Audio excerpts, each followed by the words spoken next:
Mr. Rewak, how is child support determined in Texas? In Texas, child support is determined by the child support guidelines, which is straight out of the family code. The child support amount is determined by a party's what's called net resources. Net resources is essentially all different types of somebody's income minus a few standard deductions such as income taxes and Social Security taxes.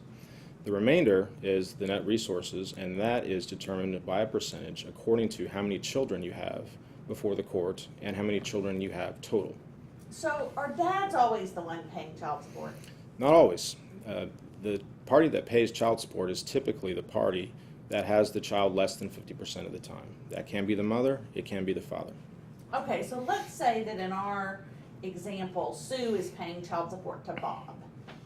And let's say that they have one child between them, but let's say that Sue, who's paying child support to Bob, let's say she has another child she had with Jack. And let's say that Sue makes $150,000 a year. How much child support? How would we figure out how much child support she's going to pay to Bob? Okay. Well, also according to the statutory guidelines with child support, there is a maximum amount in terms of how net resources are calculated. And currently in Texas, that is $8,600 a month, which is any amount over that is really not considered in terms of calculating net resources.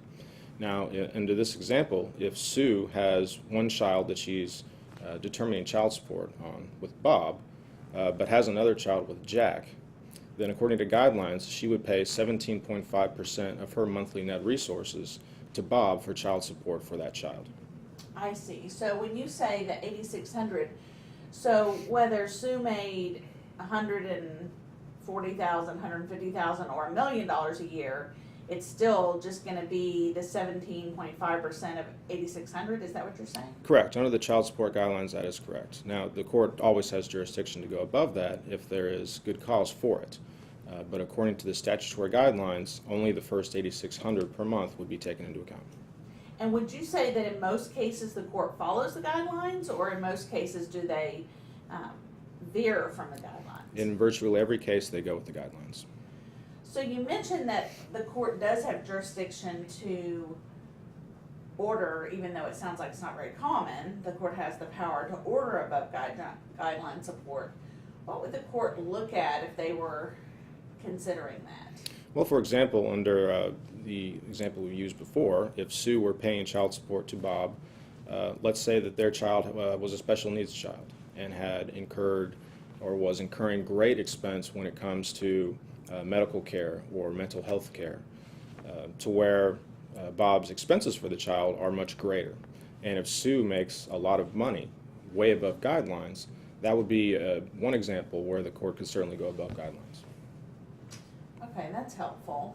Let's say that Sue and Bob really had more than one child. Is it 17.5 times however many kids they have? No, there is a cap on the percentage that each parent has to pay.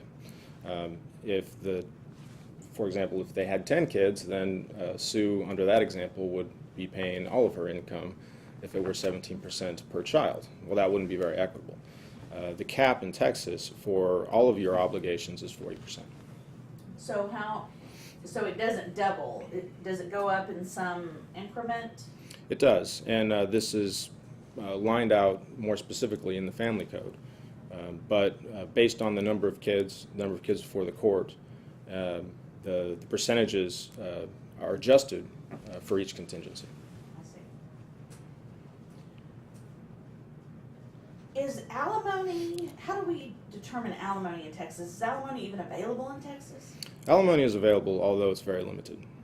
There is a statutory amount of alimony that the court is allowed to give. Now, in many cases where divorces settle, then parties are always free to agree upon any sort of alimony amount that they like. But in terms of what the court is allowed to give, the maximum amount would be $5,000 a month. And that is typically if the parties have been married for at least 10 years. And that would be you could possibly increase that depending on how long the parties were married. For example, if the parties were married more than 10 years but less than 20 years, then the court could award alimony for a period of 7 years. If the parties were married for over 20 years, then the court can award alimony at the maximum of $5,000 for a period of 10 years. Okay, let's say that Fred and Janet were getting divorced, and let's be stereotypical and say that Fred's the money earner and Janet was stay at home. Or maybe she worked but she doesn't make as much as Fred. What would the court look at to determine if Janet qualified at all for alimony? Well, they would look at her earning capacity, not so much whether she has worked within the last few years, but whether she is employable, what her education level is, what she could possibly earn if she sought employment. Can Janet, in our example, get alimony if they have a large estate? Let's say they have a $2 million estate. It's much less likely that she would get alimony in that circumstance, because in the division of the estate, if she were even to be awarded 50% of the estate, she would have $1 million. And if you have $1 million in the bank, the court is not exactly anxious or